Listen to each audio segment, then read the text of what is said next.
Salam Bapak Ibu dan Saudara yang terkasih dalam nama Tuhan Yesus, kita bersyukur kepada Tuhan. Lagi-lagi Tuhan memberikan kesempatan kepada kita untuk merenungkan firman-Nya dari Kejadian 32 ayat 27-28.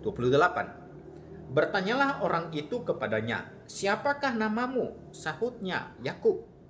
Lalu kata orang itu, "Namamu tidak akan disebutkan lagi Yakub, tetapi Israel, sebab engkau telah bergumul melawan Allah dan manusia, dan engkau menang." Ini adalah kisah yang sangat indah bagaimana Yakub bertarung, bergumul, bergulat dengan seorang laki-laki. Seorang laki-laki ini sebenarnya adalah Allah sendiri yang akan dikonfirmasi di dalam Kejadian 33. Lalu pertanyaan ini menjadi penting untuk kita renungkan. Kenapa Tuhan menanyakan nama laki-laki yang dia bertarung, Yakub ini? Seakan-akan memberikan indikasi dia tidak tahu siapa Yakub itu, siapa namanya. Nah, kita harus memahami bahwa tidak mungkin Tuhan kekurangan informasi tentang siapa yang dimaksud, siapa Yakub itu, siapa namanya. Nah, tentu saja pertanyaan tentang siapa namamu, lalu nanti Yakub menyahutnya dengan menyebut namanya Yakub, itu punya makna yang lebih dari sekedar memberikan informasi nama seseorang.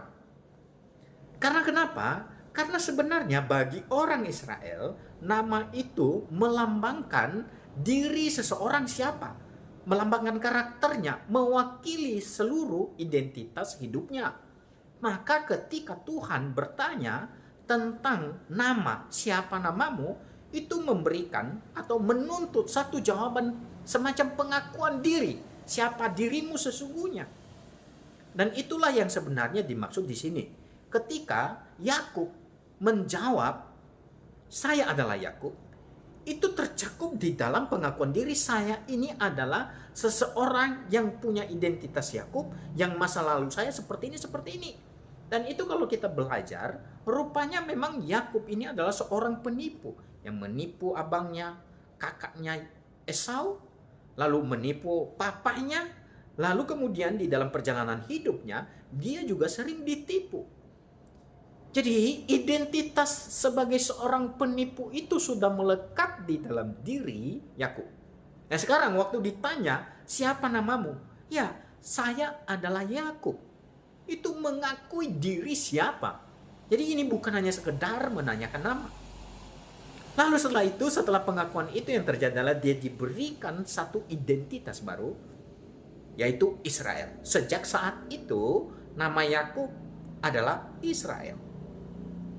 Dan ini artinya apa bagi kita? Kita harus memahami, Bapak Ibu dan Saudara yang terkasih dalam nama Tuhan Yesus, kita hanya bisa diberikan identitas baru oleh Tuhan kalau kita juga mengakui diri kita siapa. Pengakuan diri itu penting. Kalau kita mengakui kita adalah manusia berdosa yang tidak mungkin bisa diselamatkan dan tidak bisa mendapatkan keselamatan, kita butuh pertolongan Tuhan. Tapi kalau seseorang tidak pernah mengakui dirinya siapa, seseorang yang butuh keselamatan, seseorang yang butuh anugerah, maka keselamatan itu tidak mungkin menjadi bagian daripada hidup kita. Tidak mungkin bisa menjadi milik kita. Dan kita tidak mungkin layak di hadapan Tuhan. Maka kita sebagai orang Kristen perlu memahami percakapan ini sebagai sebuah calling dan sebuah panggilan untuk mengakui diri kita di hadapan Tuhan. Dan kita adalah anak-anak Tuhan. Satu identitas baru yang melebihi daripada nama kita di KTP. Lebih daripada nama kita yang sudah ditetapkan secara kekeluargaan di dalam keluarga kita masing-masing. Kita punya satu identitas baru. Tetapi ingat bahwa identitas baru itu hanya mungkin diberikan Tuhan kepada kita kalau kita mengakui diri kita siapa sesungguhnya.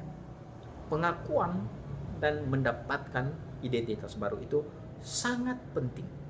Dan itu terus-menerus menjadi pergumulan kita sebagai orang-orang yang percaya kepada Tuhan.